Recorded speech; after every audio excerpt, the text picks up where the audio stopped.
corruption. Koro Bertontie. The document so far is not bad.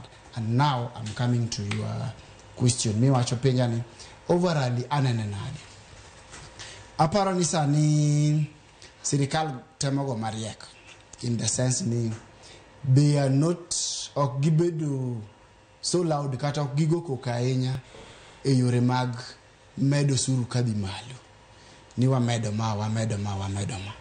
But technically ntie kuonde magetimre nade magetemo chape to in real sense gimede to japiny okong'eyo ni otimruok nade mede. Wadhi e VAT Act mawacho ni ntie mwandugo manye ntie categorization mag exempt supplies or exempt goods to ne gine zero rated to koro sani ochako kawgi to tergi ang'owa exempt goods gino nigi maana mare.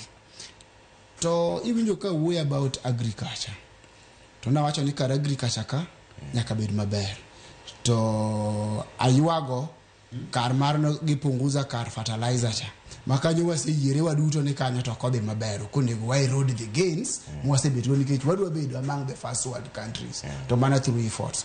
Kurido ka agriculture kacha ne giduo kendo gibukre ni kuru transportation mar niang ero jo niang tiwinjo ka FCPO wacho ni nyomigi gimoro sector de maber sama waloso budget nyaka wang'ini ya wawuoyo about nga okay to ko about agriculture we about nga we about japiny for sure japiny en ng'ama timo hala men kata japur no to japiny en ng'atno madhi nyiepo oduto nyaka wachiem to mahie gino koro wang'ene ero koro sepure osatimo nadi okele mesa. What was the cost mar kele e mesa? Iro ka kar niang kanyo transportation cost koro gigolo kar zero rated to gitera exempt. Tiende niya jogi dhi in ka cost